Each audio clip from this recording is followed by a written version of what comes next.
Deep in the fragmented archives of agricultural history, there exists a redacted anomaly I refer to as Sector 7. It was a solitary, unkempt plot of land situated in the harsh climate of the Austrian Alps, a region where the growing season is brutally short and the soil is unforgivingly rocky. By all conventional metrics, this plot should have failed.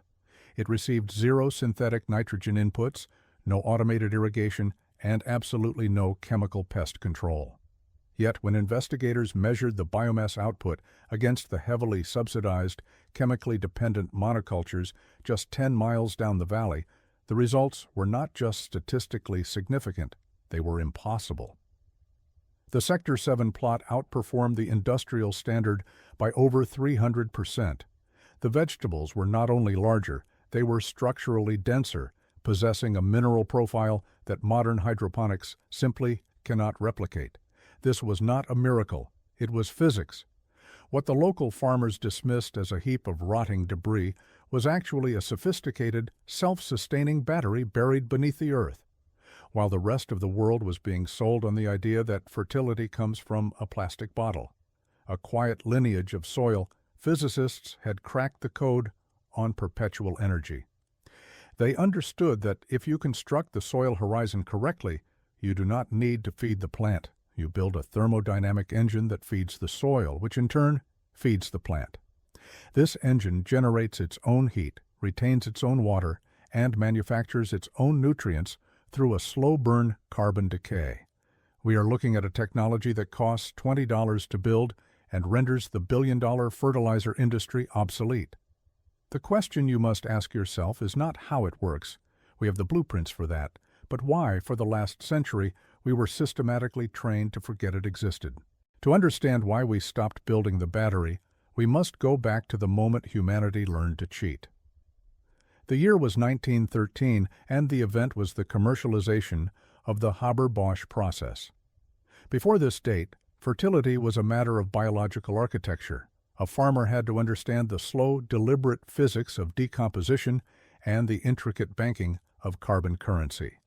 But Fritz Haber changed the rules of the game. He discovered a way to rip nitrogen from the thin air and crush it into liquid ammonia under immense heat and pressure. It was a triumph of chemistry, yes, but it was a catastrophe for autonomy. For the first time in human history, we bypassed the biological engine entirely. We stopped building soil and started injecting it. The tragedy lies in what happened next.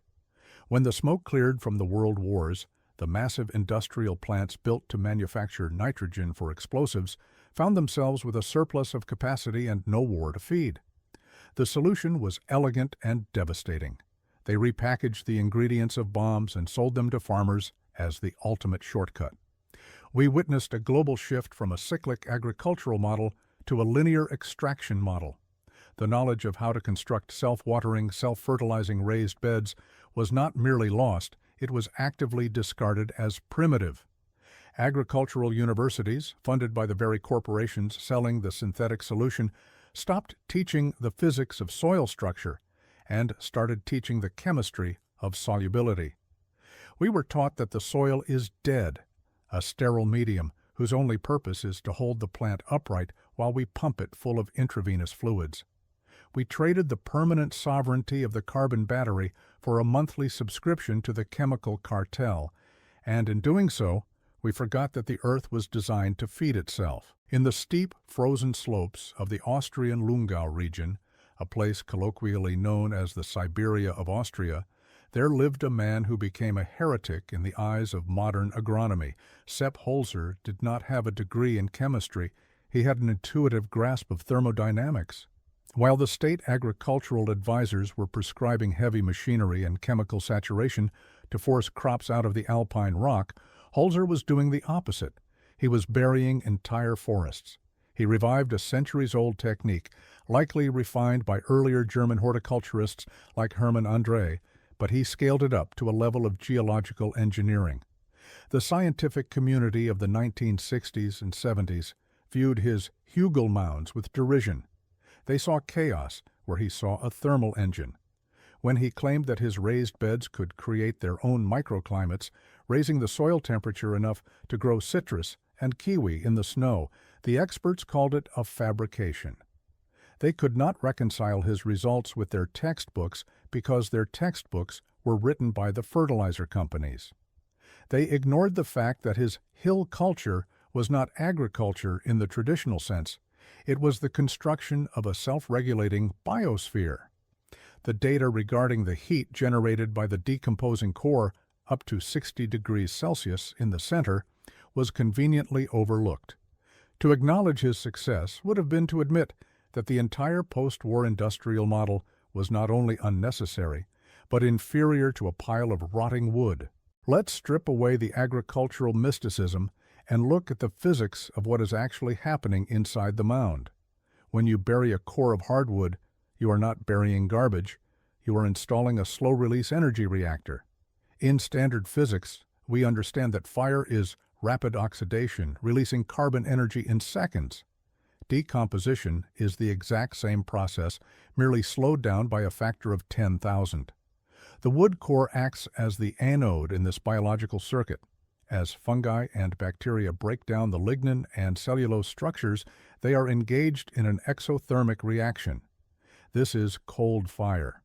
In the dead of winter, while the surrounding soil freezes solid at 0 degrees, the core of a properly constructed bed can maintain a temperature significantly higher, sometimes radiating enough thermal energy to keep the root zone active long after the first frost. But the thermodynamics are only half the equation. The hydrodynamics are where the real efficiency lies. Think of the wood as a massive cellulosic sponge. As the carbon structure decays, it becomes porous, developing a vast internal surface area capable of holding moisture against the pull of gravity. This is capillary action on a macro scale. During the spring rains, the buried wood becomes supersaturated.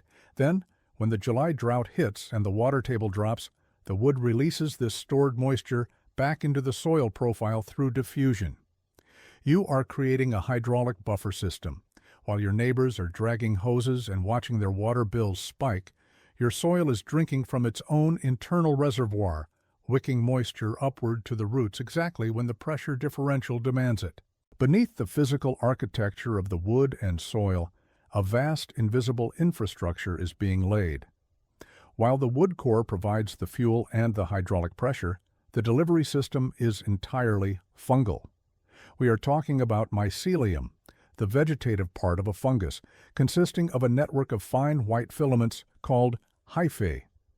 In a conventional chemical farm, these networks are obliterated by tillage and suffocated by synthetic salts. But in our carbon battery, they serve as the electrical grid. Think of the plant roots as the residential customers and the mycelium as the utility company.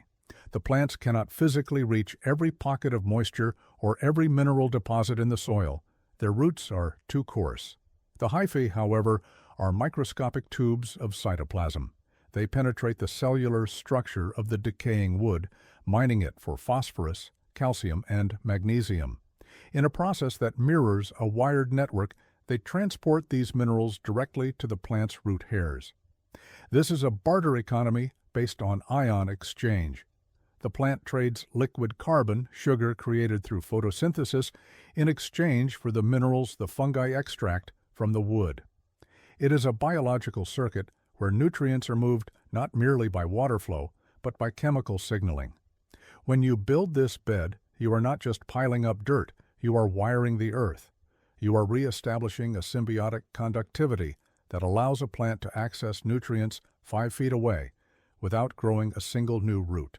Phase 1 of the blueprint is not about building up, it is about digging down. To construct a functional biological battery, you must first establish a grounding connection with the existing geological horizon. If you merely pile organic matter on top of the grass, you create a separation layer, a dielectric barrier that prevents the vertical migration of moisture and earthworms. You must surgically remove the sod, peeling back the skin of the earth to expose the capillary veins beneath. Save these strips of turf. They are not waste, they are the biological cap for later. Your objective is to excavate a trench, roughly 1 foot deep and 3 to 5 feet wide, running strictly north to south. This orientation is not arbitrary. It is solar geometry designed to maximize the interception of photosynthetically active radiation across the arc of the day. As you dig, you are likely to hit hardpan, compacted dead soil that has been crushed by years of foot traffic or machinery. You must shatter this layer. Use a broad fork or a digging bar to fracture the subsoil, opening up the deep fissures that will allow your battery to draw moisture from the water table during the dog days of August. This trench is the housing for your reactor.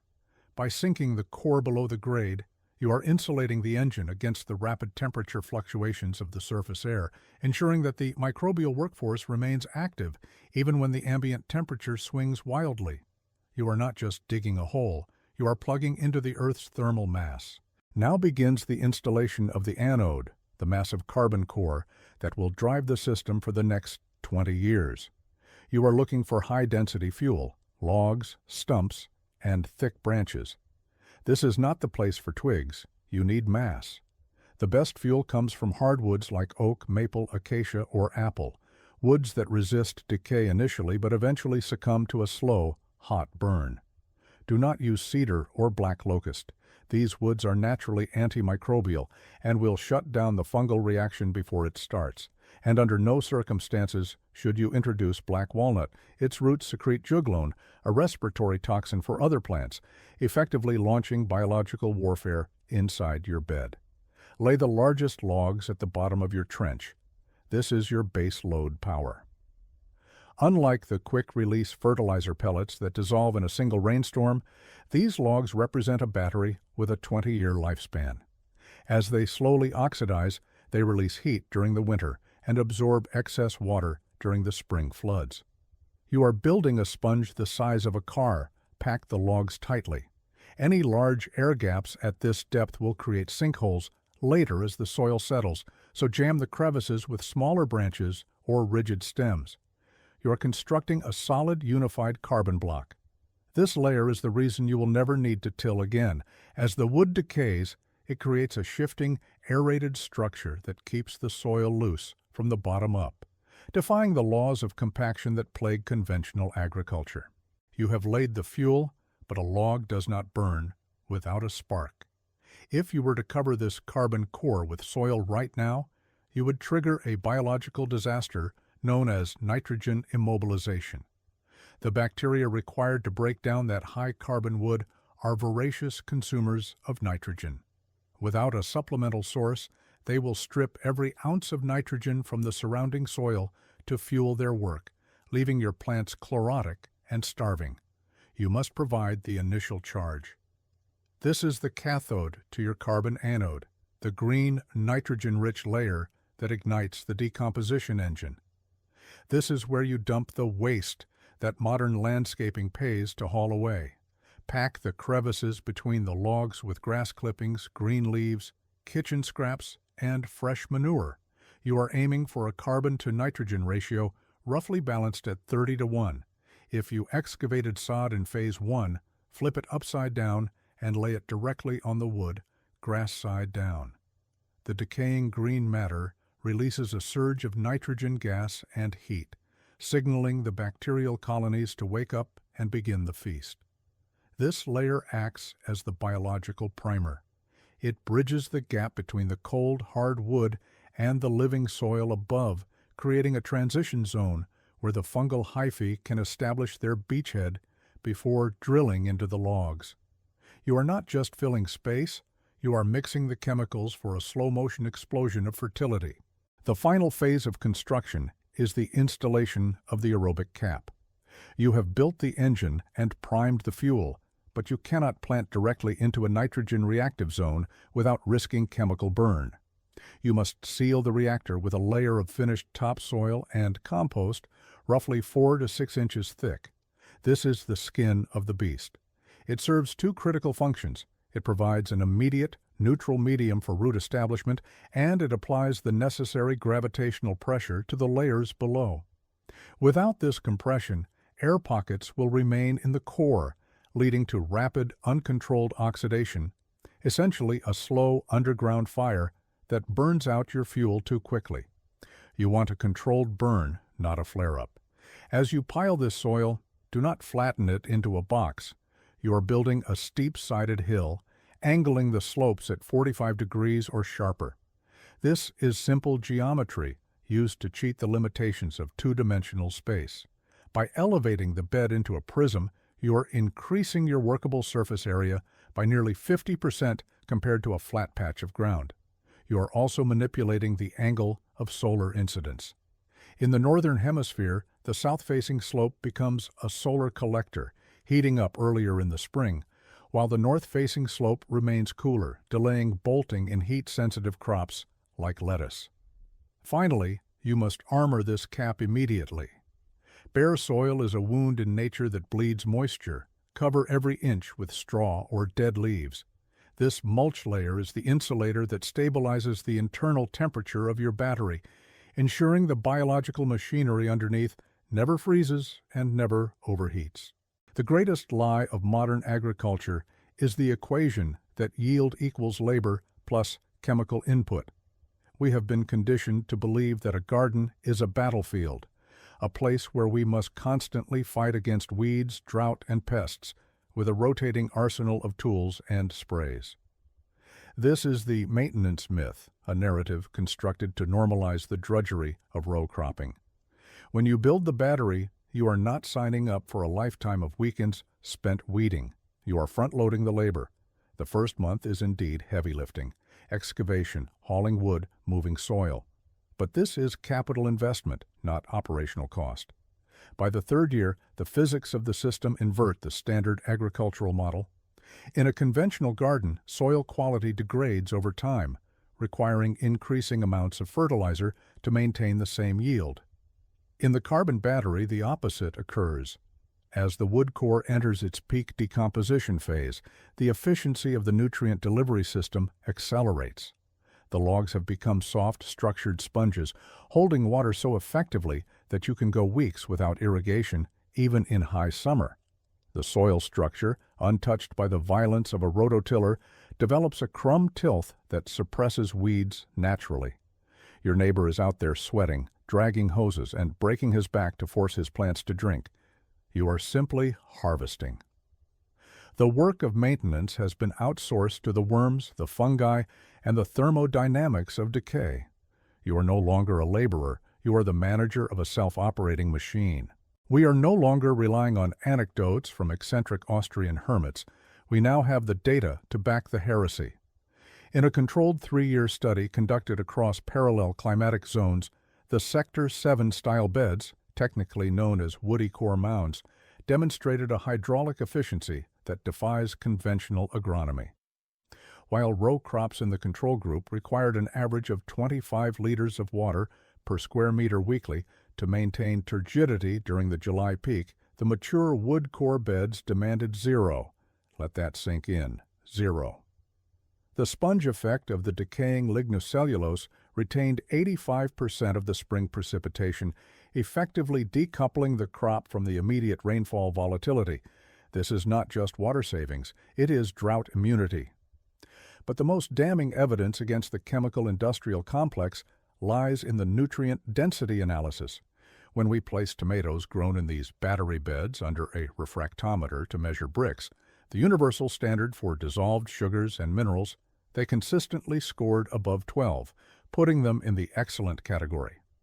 Their hydroponic counterparts, grown in nutrient solutions engineered by top chemists, struggled to break a 6. The mass spectrometry results were even more brutal. The wood core produce contained 40% more magnesium and 30% more calcium.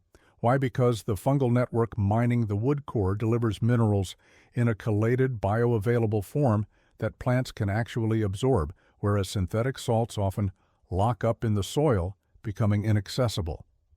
We are not just growing more food with less work.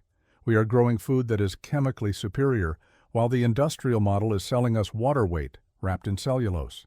You are now standing at a crossroads that is as much philosophical as it is agricultural. On one side lies the path of least resistance, the continued subscription to the industrial IV drip. It offers the seductive promise of convenience.